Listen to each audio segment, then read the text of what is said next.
Hello and welcome to Nerdarchy, for nerds by nerds. I'm Nerdarchy Steve, and today I'm joined by Karl and Danny from Unnatural 20 Art. And I found you find folks over on the TikToks making really cool monster boxes, basically mimics. I just want to say mimics, and they look super sweet. You guys also have a Kickstarter going on right now. The link tree is in the description, so you can go there and find them at all the places. How are you guys doing today? Great. Yeah, we're doing great. Thanks for having us. Thanks for coming on. If you guys would be so kind to just kind of introduce yourselves and kind of tell people a little bit about what you do. Sure. I am originally from Massachusetts, now in Portland, Oregon. I am primarily a sculptor and costumer. I do a lot of cosplay. I work professionally at a theatrical production company full time and started working on this side business, Unnatural 20, during the COVID times. And I also worked at that company for a while. COVID happened and got let go, so we I started up this company with Danny. I generally focus more on miniature painting and things like that. A little bit of digital sculpting, but I'm kind of the jack of all trades. I do a lot of the marketing, a lot of the social media stuff, 3D printing, things like that. So got a lot of irons in the fire. You won't see me on the media as much, but I am in the background Yep. making stuff. Yeah, yeah. Well, I mean, all the jobs are important, and unfortunately, like everything is its own job. Like each social media alone could be just its own job, right? It And is. Yeah. unfortunately, as content creators and artists, we end up doing like wearing all the hats at once. So it's good when you can like share the burden with someone I else. just I just take my hat and I just give it to Karl for that part of the business. So how did Unnatural 20 art come about? Well, it started when I had the idea to make a mimic box as a fun side project during my furlough when I didn't have enough to do at home. So I started sculpting and making boxes. The original intention was to just make a few as gifts for fun. And then Karl saw the box that I had made. Yeah, I tend to I have a pretty business oriented mind, so I saw this. I'm like, we could definitely like sell those, and so we made a bunch of prototypes. We put them on Kickstarter. Kickstarter just like blew us out of the water as far as like expectations go, and so Yeah. this turned into my full time job, and then was a really great way to kind of jumpstart this whole art studio. So now we can focus on a bunch of different products and kind of nerd culture functional art. So how long does it take to make a mimic box? Quite a few hours. Yeah. They're traditionally cast, so Danny does all the casting. Mm-hmm. Um, and those are done in like a resin and using traditional kind of silicone molds, and Mm-hmm. then I do all the hand painting. So probably like between like 4 and 6 hours of actual like labor hours, obviously not About including right. design time and Yeah, things like doesn't that. include the original sculpting, making the molds, cleaning up. So, but yeah, there's a bit of time into each and every one of those. So do you have one handy by chance? Oh yeah, Oh yeah, we do. You wanna? yeah. So it looks like an ordinary box. We get these. They're all wood and they're pretty nice. They're super durable. But then you open it up and they're just full of teeth. Now, if you could just, Um, yeah, that's perfect right there. That looks amazing. Like the level of detail in the sculpt and the teeth and the tongue and like the ribbing in the mouth. yeah, Mm-hmm. Danny did a lot of work into making sure we could fit as many teeth as possible into these Mm-hmm. things. How many dice can a mimic hold in its mouth? It's a good question. the How old is the mimic? we've got a couple different sizes. The mediums hold couple sets of dice. The large is like you could probably dump your whole collection More in than them. 10, more than Uh, 10 sets easily.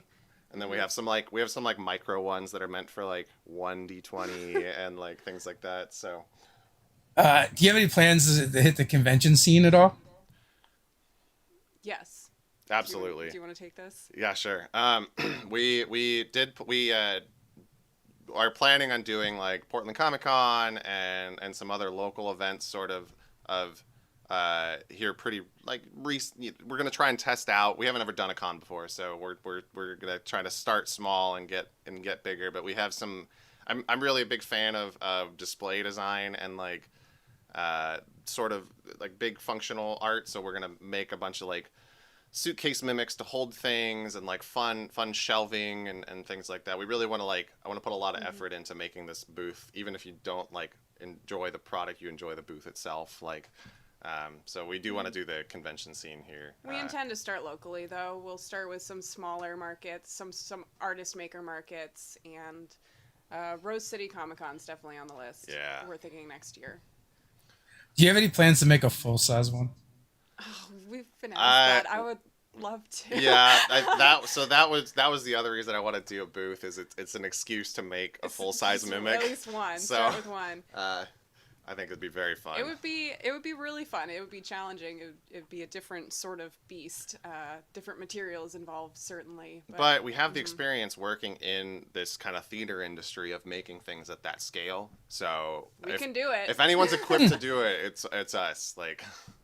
That would just be so cool. To, like a full size chest mimic, full of dice. Mm-hmm. I think it's gonna happen someday. Yeah. Well, I can't wait to see when you do. So, how did you get started with TikTok? Since that's where I found you guys. Yeah. So, one of my friends had been bugging me to get on TikTok for a while now, and one of mine too. Yeah. You're like, oh man, you got to get on this platform. It's so fun. And so, I download the app and I kind of look around, like, man, their content on here is really cool. Like, it's really honest and kind of approachable. Mm-hmm. So I was like, hey, this is a great way for our business to kind of get into a new platform. So like, I just started kind of making content that was D&D and Mimic related, and one of our videos kind of blew up, and now we're doing great on that platform. Mm-hmm. It's a great platform for making content as a creative person. So, is there any? So, do you have plans to do things outside of Mimic boxes? I know you guys have enamel pins. You have a Kickstarter going on right now, and you funded like 3 times over so far.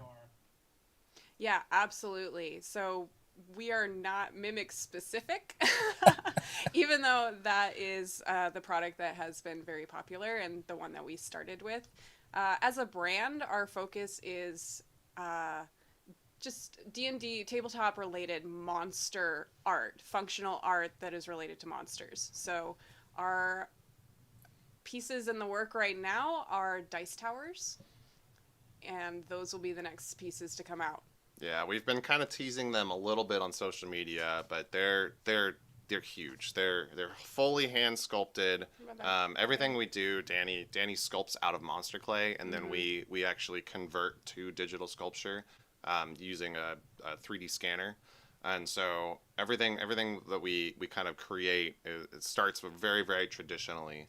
And so that'll be the next thing, is these big dice towers that are all have the same, or a lot more actually detail, since they don't have to be as functional on the outside than the Mimic boxes, and they'll be hand painted and kind of a similar process of casting and things like that. The devil's in the details. Yeah.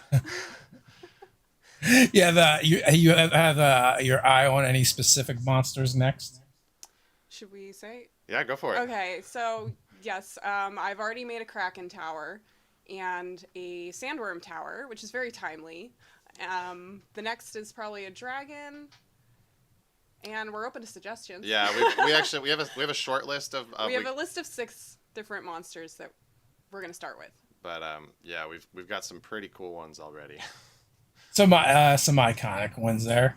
Yeah, reimagining of iconic monsters. I work from my imagination.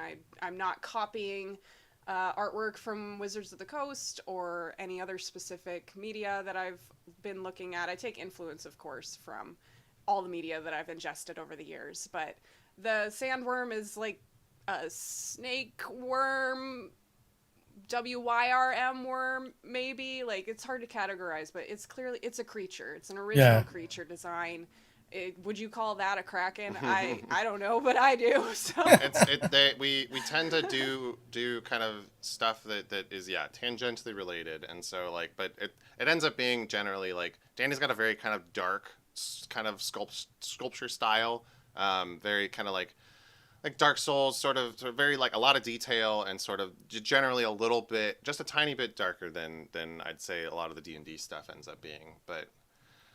What is your favorite monsters each of you?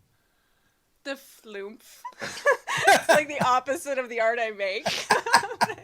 I just love it. It's like a jellyfish flying spaghetti monster. I just want to hug it. It's so cute. I really like the aboleth, honestly. I know it's kind of a cliche one. No, it's like, a classic one. But it's such it like I really enjoy like Cthulhu and sort of that sort of horror, and so that monster particularly is one that I enjoy. No, definitely classic. Also, the Flumph is also a classic too. I've always wanted to like do like a one shot of like the Flumph adventuring party. Yeah. I don't think I've ever. I need to put a Flumph somewhere in my campaign. I don't think I've ever actually ran a Flumph. I think we need to put them in our dice. I think we need a Flumph dice. Is what we Flumph dice. Yeah, that would be so good. It's in the works. I think way back when we did a video about corrupted Flumphs that like lived too close to like a mind flare colony. So they kind of turned dark and twisted. No. And the idea is to kind of use them as like a red herring. So like come on, the adventure party's never going to suspect the Flumphs. It's true. and then when you get to the end, you can have their eyes all turn red because clearly that's the symbol of them being evil. It's a good indicator. Yeah. That sounds like a lot of fun. What do you guys got going on with the Kickstarter? If you want to tell me a little bit about that. Go for it. Cool. Yeah, we're actually we had these pins as kind of an add-on item for our original Kickstarter, and the original idea was sort of imagining mimics, but in a modern day world. So like we have things like what's the most closest thing that you can imagine today would be a mimic is like an Amazon box, like so Amazon box sitting on your porch, just like. And I so we kind of had started with this idea, and we sort of expanded it into a whole collection of these sort of mimic objects, and we had all the artwork, and so we're like, hey, let's make some like enamel pins out of these, and we are doing a Kickstarter with it. We have things like the foaming French press. We have like a teething toaster. The toaster is my favorite design. It's very like comical, and it's kind of like. Sort of suspicious, and it's the sus toast. I like the high top personally. The high top sneaker is great. I love that one too. There's one for everybody on there. Yeah, so we try to kind of like do a very wide range of objects and things like that. And so, and I like crossover art a lot, like things that are like two things kind of mashed together, and there's so many D&D pins out there that are just like a dice or like it says cleric or whatever, and so like we wanted to do kind of some original characters and kind of market them as these. We're actually doing like rule sets for all of these little objects and things like that too. Nice. So it's a very fun kind of little side project that we're working on. The toaster makes me think of there was a Decepticon meme, and it was like what are you afraid of? Yes. Decepticons. And it's like my girlfriend asks what I'm afraid of. Decepticons. She laughs, I laugh, the toaster laughed, I shoot the toaster. I also play a lot of Warhammer 40k, and there's a lot of toaster memes involved with that kind of subculture as well, so that nice. Toaster's definitely my favorite. So although you plan to break away from mimics, it's not with this Kickstarter. Yeah. This Kickstarter is very mimic focused. Yeah. Well, I mean, a mimic based business would be very, very specialized. Yeah, that'd be. It's a very fun I'm glad that it was our first product because it's very like I feel like everyone who plays D&D likes mimics. You know, like Yeah. likes the idea At least of knows mimics. what they are. Right. Yeah, it's a very They might have some trauma from an Yeah, encounter yeah. with a mimic, but they know what they are. It's an approachable monster out of the monster manual. It's very identifiable and also something that translates really well to sculpture. So I'm sure we won't entirely abandon the mimic. No, I think we just want to add to expand the collection. Exactly. But it is also like one of those monsters that never gets old. So, yeah, you're no one's ever gonna get tired of mimics. Yep. Also, I think unfortunately, and for Ted, and fortunately for you guys, he's in the chat and he just saw your Kickstarter, and he's a bit of a Kickstarter junkie. Yeah, you notice I am also kind of a Kickstarter junkie. We've backed I think 16 now or something on there. I really enjoy Kickstarter, honestly. I think it's like a great platform for artists and creatives, and like it's such a like I've backed so many like board games. I've backed a lot of like little independent comic books and things like. It's just such a cool way to like get a product out there without having to go and get a traditional loan or anything. Yeah, I mean, it is great for small creators to be able to get out there and bring their projects to life. And I mean, it helped us tremendously and other people as well. The only downside is I know like I had got a notification from Monty Cook Games about needing to collect a reward, and I went over there and like, oh, there's a lot of rewards I haven't collected over here, and so I finally got everything, and like 2 boxes of books show up. Nice. It's like Christmas. It is like Christmas. Yeah, but unfortunately, like all the RPG stuff I end up backing, I hardly play any of it. It's the Shelf of Shame. Yeah, I mean, I've got a board game Shelf of Shame of kickstarted board games that have gotten played once or twice that I bought because the miniatures are great. I think everyone's got that little bit of backlog when it comes to pledged Kickstarters. Mm-hmm. Yeah. What are you gonna do? So, what was your group's first reaction when they saw the first box? They were pretty excited. Our group? Yeah, like our play group. Oh yeah. We'd been. They all wanted one. Yeah, yeah. I know a few of our play group ended up buying some, supporting us, and that was awesome. Everyone we've shown it to in person. We developed this during COVID, like middle of COVID, so like we didn't get to show them in person almost to anyone. Most everyone who backed it, backed it based on all of the photos and videos and stuff that we did, which was awesome. And so now finally, now that we're kind of getting back out into the world, it's like we get to show them in person. Like I brought them. We're gonna have some in some of our local game stores. Yeah. And so I brought one to a local game store, and they were just like blown away because pictures do it justice, but they don't. Like it's having it in your hands is so much different. It's so different just to have it in your hands. There's detail that doesn't show up in the photos, and the weight of it too. I mean, these are solid cast resin pieces, so having that weighty item in your hands, like it just feels like worth it. Yeah, it's really nice. So, what's the turnaround time for someone when they order one of the mimics? We generally, so we're trying to do these kind of like we're gonna make them and then put them in the store. But the people that like pre-ordered them, it's about a month turnaround time for the pre-orders and things like that. It's 2 to 4 weeks right now, but we do plan on doing small batch drops so that there would be no wait time if you're ordering from our store. Ideally, that's what we're working towards is inventory right now. Yep. Yeah, we just gotta shackle you guys to some workbenches and bring you food and water occasionally. There have been a few 12 to 14-hour days of painting and making mimic boxes to make sure the Kickstarter was fulfilled. We just actually shipped our last Kickstarter box last week, so like we are in the clear. Like we got all of the Kickstarter boxes out, and like we're very excited. We're in the clear, and now we can get back to making more. Yep. Yeah. And your reward is making more. Make some more. I'm fine with that. Nice. So, on the first Kickstarter, how many mimics did you guys? It was almost 200. have to send out. It was actually more like 250. Okay, it was more than 200. We had about started at 200. We had about we by the time all the pre-orders and things were done, we made probably like 250 to 300 boxes. A lot of mimics. Various sizes. I didn't even count. I just kept going.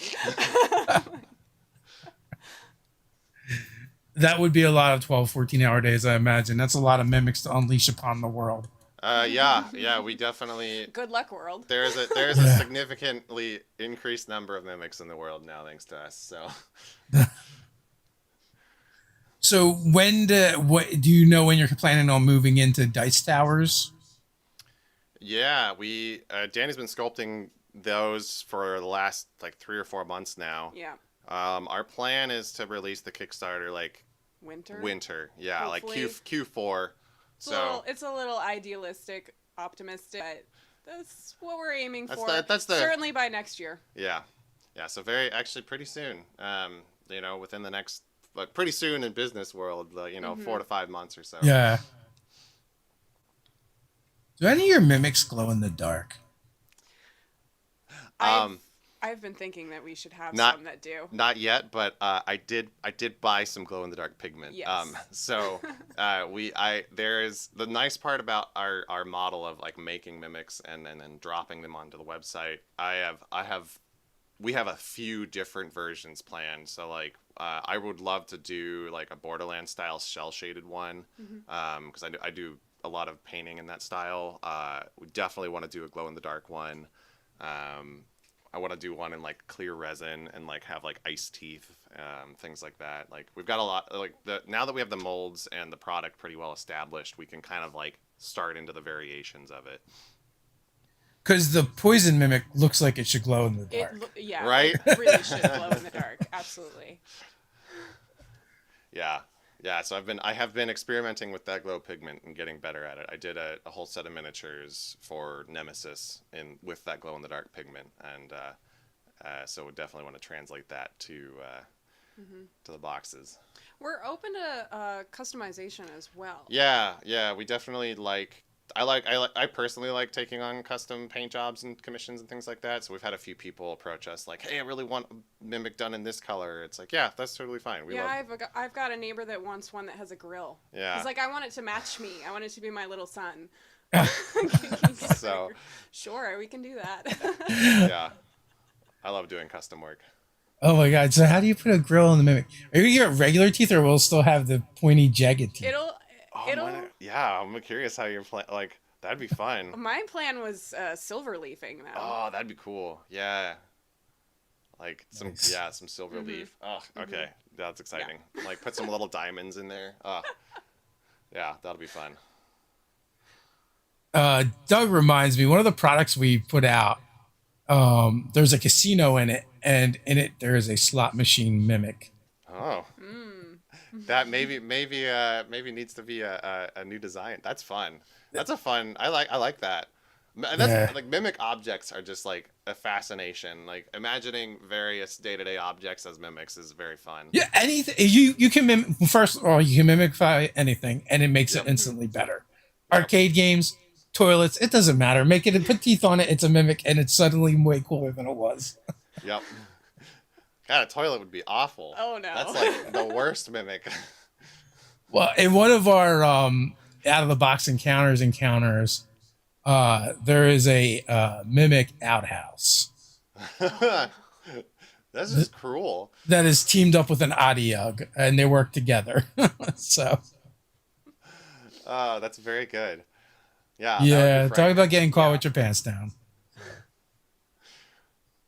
So, how has your gaming been during the apocalypse? Steady. Yeah. Surprisingly steady. Yeah, it's actually been a positive influence on my gaming. It's the transition to online has allowed me to start DMing my own campaign with people that don't live in proximity to me, but really wanted to play, and I really wanted to DM for them. So if anything, I'm gaming more now. Yeah, I'd say it's pretty consistent. I know that like I DM and play in one game. Danny, I play in his, yeah, DM another one. yep. So So we between the two of us, we get about a game in a week, which is great. Like that's way more than I was playing before. it keeps me going. It's like my coffee. I need it regularly. Yeah. So, do you find the gaming regulars helping with inspiration for product lines, Um, or the other way honest, around? Maybe the I products kind of a little inspiring bit your of both. games. Yeah, yeah. I know for me, DMing specifically is a really good creative outlet. I run a pretty homebrew kind of thing, and so like for me, DMing has given me the confidence to like I've like started writing a book, and like I like it's a nice confidence builder to where I can kind of like test out ideas and sort of bounce them off of people in a very like collaborative selling setting, which is definitely been helpful for the business side of things. I find that one creative outlet tends to inspire another. So, being creative with writing and research and DMing, of course, very much influences the art we're making at Unnatural 20. But even just playing music or painting or just doing anything creative kind of gets that part of your brain moving and will help with any other aspect of art that you're working on. So, yes, DMing has definitely influenced my creative side in sculpting. It also means that we read Monster Manual a lot. A lot. Do you guys prefer, each of you, do you prefer GMing or playing? Oh. That's a I good question. I really like both. I like creating a world a lot, but I also really like deep diving into a single character. Like I really enjoy kind of both aspects, and I feel like they're both have their kind of benefits and downsides. Although personally, I think I enjoy DMing more just because I don't know. I just like creating all the like random little things, and I like world building as a creative person generally more than like character building. I really enjoy the role playing aspect, so I would probably say DMing because I get to role play everybody except my PCs. um, but there are exceptions. It just kind of depends on the party and the campaign because there have been PCs that I've played that I really, really enjoy and I'm excited about the next session to play them. Specifically Karl's campaign. I love that character, but overall, I think taking all of my experience into account, I would say DMing. What character are you playing in Carl's game? So it's a robotic rogue that is essentially the hat from Meet the Robinsons with the little spider legs. Oh, that's and awesome. He has the personality of Rocket Raccoon. The homebrew world is generally I'd say it's a mix of like cyberpunk with D&D. So think kind of Shadowrun, but sort of pre-Shadowrun. It's very sort of like you got like these magic item corporations and like it's all set in this one big giant city and we all play criminals. Right. Yep. So it's a very homebrew and wide open kind of, and I enjoy the kind of the collaborative storytelling element of things. So I tend to leave a lot of the world building open for players to interpret and create. So like a lot of the all of my players have made little buildings or areas of the city or have decided on what things should be named or things like that. And so yeah, her character in that is very fun. Yeah, Meet the Robinsons is such a great movie. That's a great place to grab some inspiration from. There's a lot of good stuff in that movie. Do you use a lot of stuff from Eberron in there? I should. I'm very much someone who like reads through a lot of the books like once, and I'm like, oh, this is great. I'm gonna totally use a lot of this, and then I just end up like taking themes and things from various things, but I'm really bad about like looking up specific rules and mechanics and things like that. So mechanics and things tend to get made up on the fly, or discussed with players on how they should work and things like that. So. I'm guilty of both. I love like just grabbing stuff and then kind of reflavoring it. makes it a lot easier. Especially if someone else has kind of done the work for me, then I don't have to worry about it. But we also do a lot of improv GMing, so we also Mhm. like make stuff up on the fly a lot. Mhm. What characters are you playing now, Carl? I have two main ones, but one is a lot. I mean, they're both fun. So I have one that's is a barbarian that's kind of based on like WWE style like wrestling, and so he's got like I tend to play really not optimized characters. So it's a barbarian with a his highest score is charisma because Uh, he's very good, like good at acting. Obviously he's good at fighting and stuff, but like it's very much a character that I play. Kind of he's like a disgraced sort of pit fighter essentially, and tends to be more charismatic than he does solve problems with fighting. And then the other one I have is a gnome fighter whose main goal in life is he's very good at telling tall tales about all of his accomplishments, but yeah. very rarely Does he accomplish anything? yeah. So yeah, I tend to play non-optimized characters. It just is a little more fun, and I just play weird personalities. Yeah. My other character is like an 80-year-old tiefling with a crocodile pet. it's very good. Nice. Is that a ranger? Yeah, Yeah. they're the best class in D&D. It's like the worst class in D&D, but I'm like, I don't care. I want an animal. I totally feel you. Yeah. Although, I mean, with the optional rules from Tasha's definitely upgraded the Yes, It ranger a brings a lot. lot. we are using those. Yeah. And the online transition has been a lot of fun because she can kind of play that animal character and type out what Oh that yeah. so and she never speaks for the animal, but His name is Cheese. she'll if you're using Roll20 you can switch to different characters, so she'll switch to Cheese and type out what Cheese is thinking in the chat, and it's very good. Like it's a great bit. Like it never fails to land. Really adds to it. Yeah. So, like, even before the upgrades, I played a bunch of Beastmasters. Even at, even I know they're supposed to be the worst subclass in the game, but yeah, again, having animals. I've done Mhm. two crab companions and a flying snake at this point. Oh, So, cool. Were they like regular sized crabs or like giant, giant crabs? crabs. giant crabs, giant Okay, crabs. okay. Yeah. The one was a half orc. The other one was a goblin archer. So for the goblin, it was super fun because basically it's just a mobile platform. Yeah. Yeah. And then for the half orc, Sheldon. That game we were all playing like half breeds, and we were all half siblings. And the ongoing joke was our dad would sleep with anything because there's like fire genasi, Sounds like half Zeus. orc. I think there was a tiefling as well, It's a really good party hook. and a half elf. Yeah, and they all had like a birthmark, and Mm. Sheldon the crab had the same birthmark.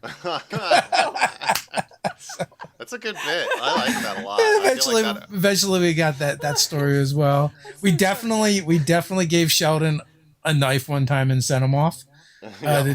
to do stuff, and he ends up stabbing somebody. Yeah. But, I mean, our sorcerer gave Cheese dragon's breath. Yeah. Oh my god, yeah, that's so good. That is so good, and also it's just fun to speak in crab. So yeah. Yeah. But yeah, so I've had a lot of fun with the Beastmaster as well.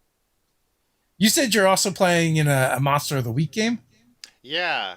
Yeah. One of my friends is running that. What So- playbook are you using? I use the it's the oh gosh, it's like the Ghost Hunter one. Investigator, I think, is so I have imagine kind of like a mix between Jessica Jones and like Peter Venkman. Uh, so I play this kind of paranormal investigator who sort of tends to be pretty standoffish, and she's like kind of just now getting into the whole paranormal scene. So like every new thing that she comes across is like, oh my god, what's this? Like, you know. So What's the last monster you faced? So she's also running something very homebrew. She's kind of taking a lot of kind of myths and sort of combining them. So we spent a bunch of time in the Fey realm, and that was awful. I don't ever want to interact with anyone, any Fey ever again. Too chaotic. To just like everyone's there to screw you over. It was awful. But I think like Shunka Warakin was the last one that we fought. She's very good at finding these kind of obscure like monsters and throwing us against them. It's very fun. It's a fun campaign. I just look for local, zoo cryptics and there's That's local cool. cryptics and urban legends and stuff like that because we're playing it to local to where we are, and like so the first one was the Jersey Devil. Oh, cool. Yeah. And then something like the characters made up in like the session 0 was, something happened in the FAO, the organization they work for a favor. So they get Faye Mondays coffee and donuts from the Faye show up. So something went wrong with that and they had to figure out what was going on there. And then the last one they did was Ghost A Go-Go. Was the last mystery I ran because apparently New Jersey has had one of the only haunted strip clubs in the United States. So That's really fun. Yeah. Haunted by a 1920s mobster. So I was like, how could I not use that? That's so cool. That's great. Yeah, our game master for that one, it's all based in a particular location. And so we use Google Maps as basically the play map, and so like hey, we need an item, like where's the Walmart at, so we're like and so but she also has like pulled a lot of NPCs and things from people that are actually in the community, and so like we've got pictures for all these people, they actually exist, but she's like making up characters for that. It's very fun, and it's also fun because it's like she's done a lot of research into the local lore and things like that. So if we ever just want to like Google stuff that's going on in the game, very often it pings up results and we can like research it. So it's almost like an augmented reality game that she's running. It's fascinating. That is one of the fun things about it. Like I had an address to the actual club, and then like they're like, we want to investigate one of the churches nearby, and I just, like you said, you just pull up Google Maps and be like, all right, here's a church. Yeah. They go to that church, you just pull up the directory for the church and the people that work there, and you say that you have names for your NPCs and maybe pictures, right? Same thing with the mayor for that town.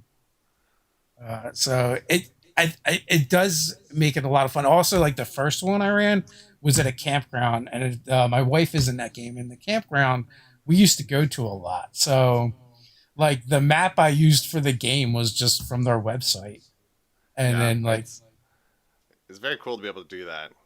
Playing in a modern setting like that. There's it almost feels like cheating in some ways. It's so much easier, and also like using because the GM doesn't have to make any maps. You don't have to make a map. You don't have to make a map, and you can probably find all your NPCs, and they have names and pictures. Yep. I have used that trick where you use an airport map for a dungeon. Oh yeah, there you go. And you just rename stuff. So there are ways around map making if you got the for time sure. 1 week. There's so much content available out there now. So how did each of you get into gaming?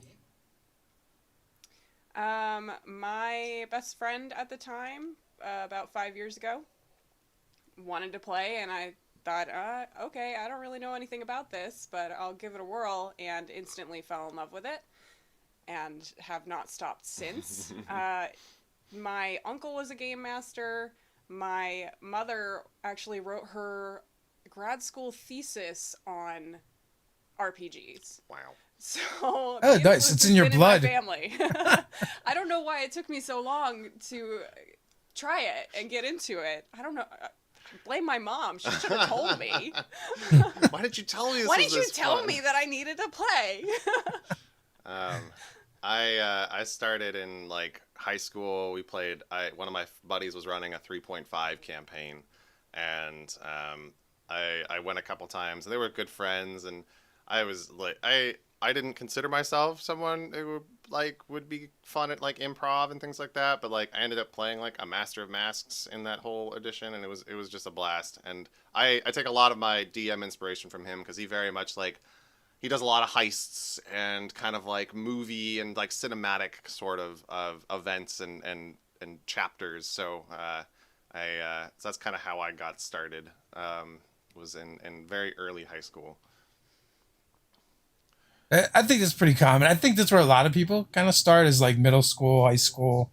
Although, I mean, now it's a little bit different because it's so much easier to find than it was before. Like like when I started, there was no internet, so it's like you had to like know someone that played, and then you might find out what D&D was, or like that. I guess back then it was like this Satanic Panic era, so like you Yeah. might learn about it that way too. But other than that, it was like it was very like kind of niche and underground.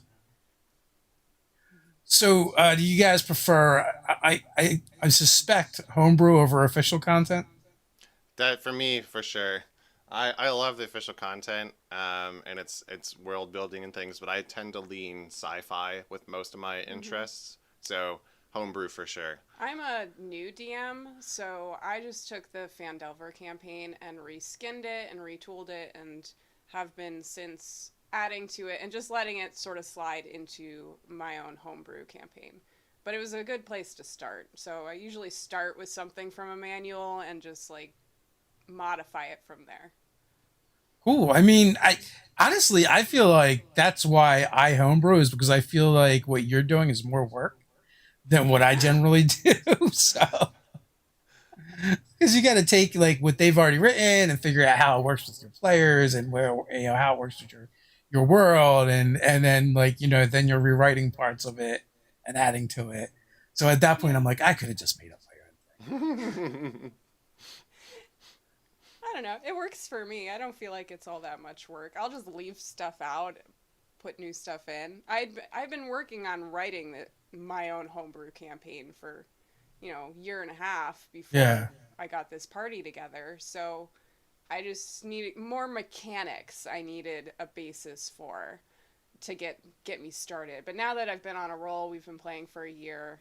Like it's pretty much out of the book at this point. It's pretty much all homebrew now. Nice. So that campaign has been going a year. Yeah, well, we don't. We try to meet every other week. Yeah. It doesn't always happen, so it has stretched out pretty long. We're at session 26, 27 now. Oh, you keep Yeah. track of your session numbers? Yeah, we actually That's we so, record them because I want to rewatch them and That's be like, smart. how well am I doing? Because I'm new at this and I want to see if how I can improve. I mean, I definitely do that. I totally Yeah, know no, what you session don't. we're on. No, you don't. I also write a diary so that I have notes for the next time, and I'm very type A organized.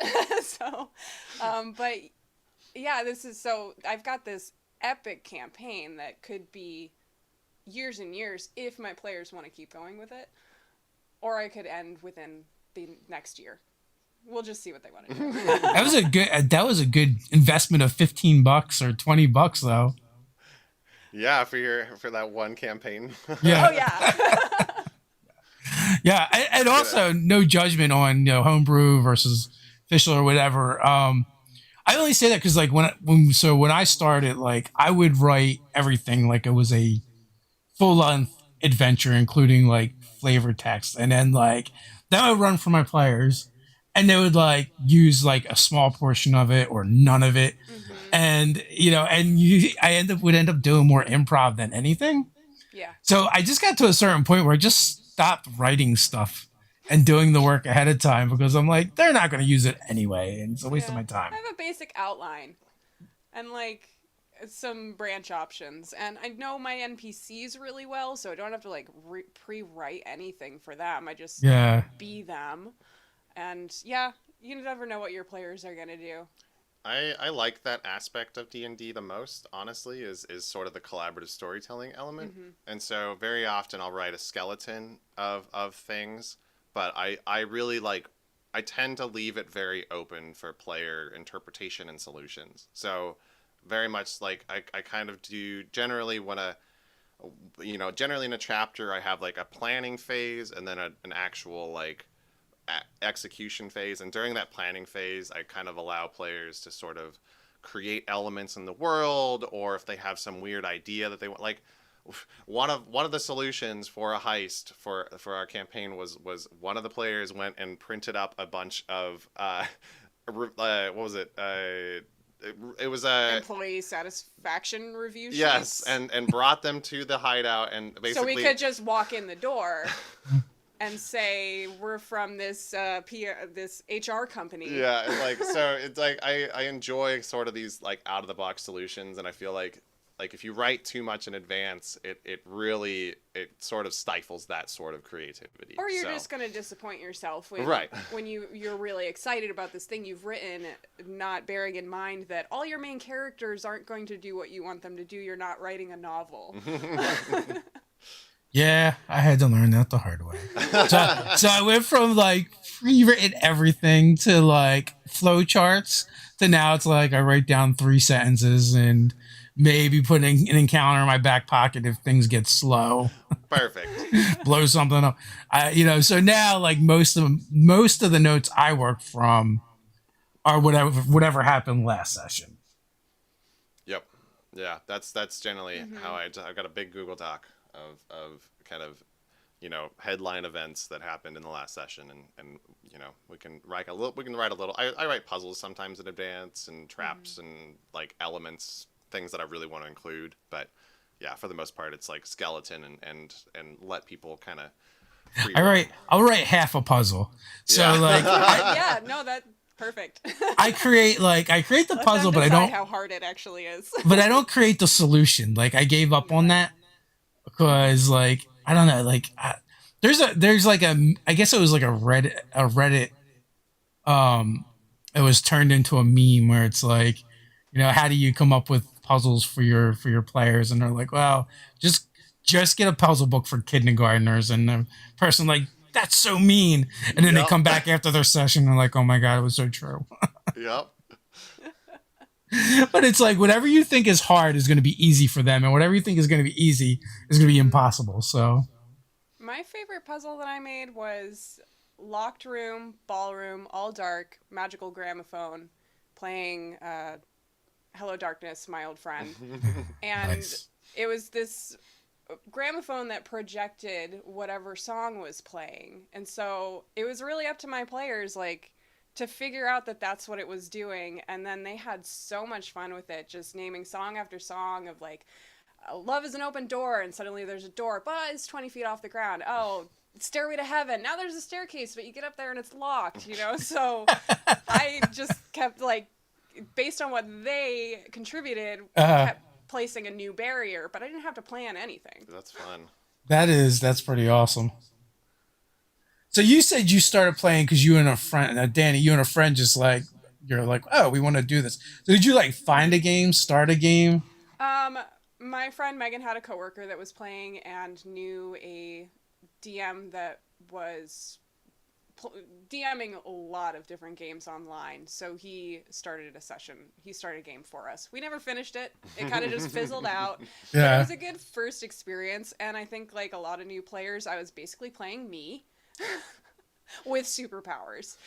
Since then, it's been fun to explore different ways to play the game. Well, first of all, there's nothing wrong with playing that way. I mean, there's plenty of people that do that. I mean, a lot of people will, even people that role play, are just doing different aspects of themselves anyway. Well, yeah. So- Yeah. All my characters are pieces of me. Yeah. You can't write a character without a little bit of yourself in that character. I don't think I'd have fun if I tried, and that's not the point. It's a game.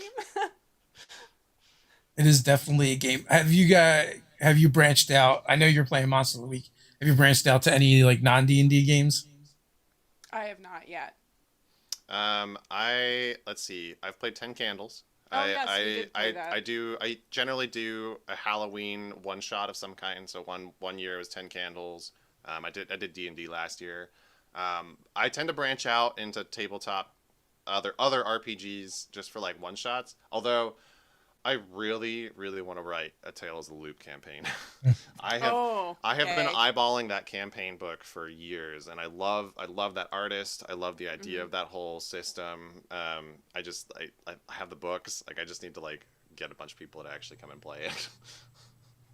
The only other thing I play is Skyrim. So I nothing play wrong with like that. other. We play a lot of other board games and things like Yeah. that too. But for tabletops, that's kind of our repertoire.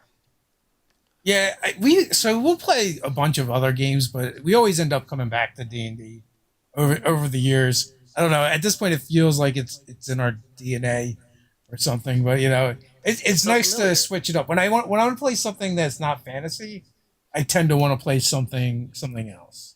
Hmm.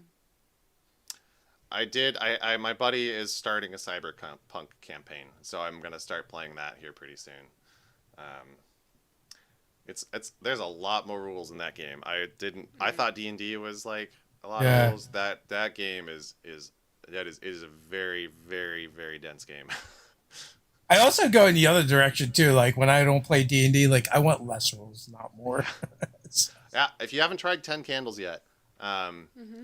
I have it is. not. We have had the creator on and talked about it, and it's definitely cool. I know uh, uh, when I had done D&D in a castle, one of the one shots Lisa Teague had run was 10 candles in the chapel of the castle. So That's really cool.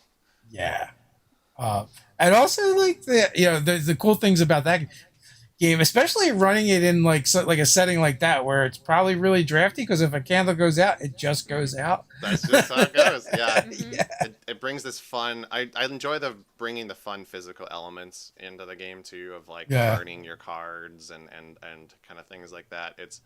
I'm trying to, once we start meeting back up in person for D&D, I do want to start incorporating more of that like kind of physical element. Like we play with miniatures and things like that, but I would love to like bring in a physical puzzle, like I think that kind of Throw the bag of magic beans. right, like it's Yeah. very fun. Draw from the actual deck. Yeah, I think it really adds an extra level of immersion and kind of interest. And like just being around the table with your friends, Hmm. is a different energy than being online talking to them. Like this Yep. is fine, but it's still not quite the same. Yep. I miss sharing the food. Yeah. Yeah. Cooking and food was a big part of my every other week sessions. Uh, yeah, just food brings people together. So Hmm. No, definitely. So we just recently went back to gaming in person. Like we matched up once we could match up everyone's vaccination schedules. right. Hmm. Um, and everyone was kind of okay with expanding our bubbles. So we've been playing back together, and that's one of the things we did is like the one night we did like naan and chicken curry and stuff, which was awesome. And, or usually we just order pizza or something. But don't like we Hmm. also have like several different groups that we kind of like switch back and forth between. So I feel like the one group is probably going to be the food group where we probably do more like potlucks and stuff like that.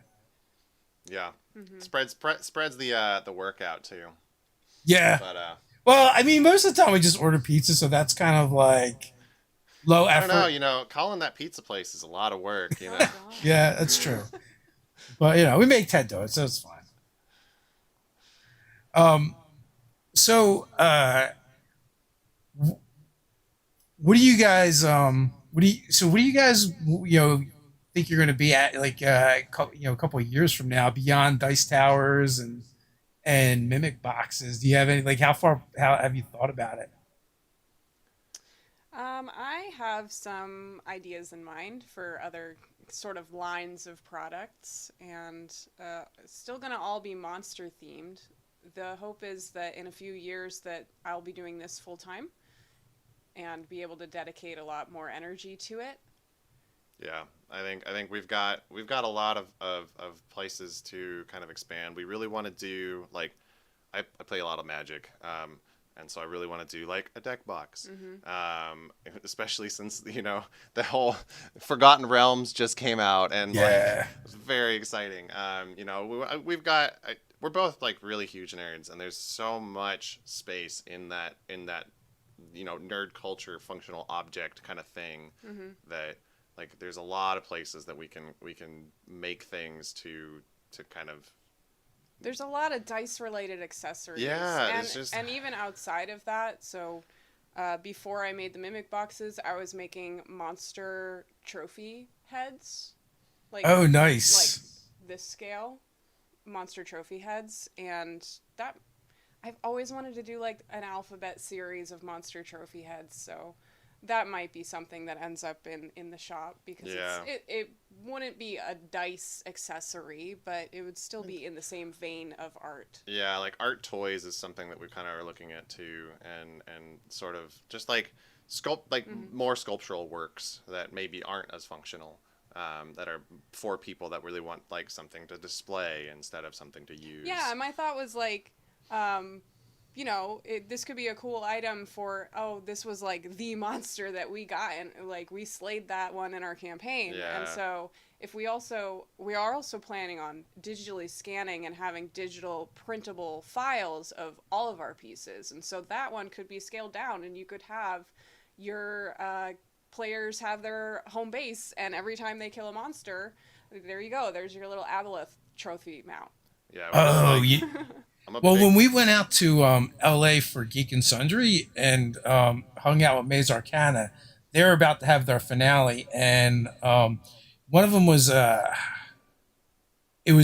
had like this throne room made up of one of the Ebron kingdoms, and it was the one with the bears, the symbol. I forget what it's called off the top of my head, but like they had all these mounted bear heads right in the That's throne room, but they were magnetic, so you could pull them off and put different ones on. That's That's very clever. very smart. And that definitely made me think of that. You should check out also creature curators if you haven't seen them before. Brian Colin is also a sculptor, and he does these like big monster heads. Cool. Creature curators. Yeah, Okay, I'll look 'em and like the first year at Origins, we had run into him, and it's like you're like walking down the down the walkway, and next thing you know, you see this like big monster head sticking out of the booth, and they're all like original monsters that he made up with his son, and like when his son was like 4, he started doing it, That's and his so son would awesome. like describe monsters to him, and then he would sketch them, and then he would get the thumbs up or the thumbs down on it. That's really cool. And then and they're all like weird and bright colors, and they usually have like 6 eyes or more. And they end up turning it into a D&D campaign as well, Revlo. Oh, fun. But yeah, so like David Pancake is another one that does he does like mostly dragons. It's really cool as well. Cool. Yeah, I've been in a lot in the 3D printing space lately, and there's definitely some artists in that space that are doing just incredible work. Like it's really nice that there is a space for all of these creators essentially. Like everyone is sort of welcome in this kind of monster making thing, and it's basically its own community is like this Yeah. whole community of artists that are really focused on making like monsters and kind of these original things, and it's fascinating. It's really cool. So my brother does some sculpting as well. He does, but so he makes like dolls Okay. and then like photographs them, like so almost like dioramas. And, that's he's been working on for a while, but it's weird because I guess like the hands and the heads are sculpted, but the rest of it is like all sewn. So Yeah, that multidisciplinary like multimedia is rare these days. Like I feel like a lot of sculptors either like work in clay or they do mixed media. They don't like mix the two very often. Yeah. So it's fun to see other artists that are doing that. His biggest problem was he started doing that, and then there's one artist that's kind of really well known for that called Red Nose Studios, Uh-huh. and like which he kind of discovered afterwards, Oh and then no. like his work's always like he would always just get compared to that. Mm-hmm. Yeah, we did a lot of market research on these mimic boxes to make sure we weren't going to be we were to make sure we were kind of doing something unique. And same with same with the dice towers. I know a lot of people are making dice towers right now, but there's not a lot of sculptors making these kind of. There's not a lot of sculptors that are really making functional art. There are a lot of these sculptors that are doing this stuff is usually like they're making models or things Display like that. pieces. Yeah. So. Yeah, But our intention is that our pieces can be display pieces. Like they are that level of artistry, but they're fun. You can have fun with them too. Yeah, I like functional art in general. I feel like there's more in like the leatherworking space. There's Mm-hmm. probably there's more like crossover between like the Yeah. functional art. Yeah. Mm-hmm. There's like that was one of the first things that we've seen with that, and I guess Ted he used to go to Steampunk World's Fair every year, and there was a woman there would make all leather working stuff, but it was all like mimics, pouches and bags and stuff like that. Nice. So Mm-hmm. super Leatherworking cool. is very cool. It's definitely something I want to get a little more involved with. My wife does a lot of leatherworking, and so I just need to like take some notes. It's definitely its own thing. So with that, we are at the hour mark. Final thoughts before we head on out. um, we're just really happy that you had us on, and we love talking about D&D, and we're just really glad that everyone likes this stuff. We're Honestly. so grateful to have support from community, from people that are buying our product or engaged with us on social media. It's been so encouraging to have that engagement online Yep. and to you really like me. Like, And hey, thank you. We really appreciate it. And check out the Kickstarter if you guys like mimics and mimic objects and things like that. We've got a website launch coming up here pretty soon. Yeah, our So- online shop will be opening in a week. So, keep an eye on us. We've got a lot more to offer. For sure, everyone. Links are in the description. Go check out the link tree. Follow them around. Go check out the TikTok and see all the cool stuff they're showing off over there. And check out the Kickstarter. Until next time, stay nerdy. Take care.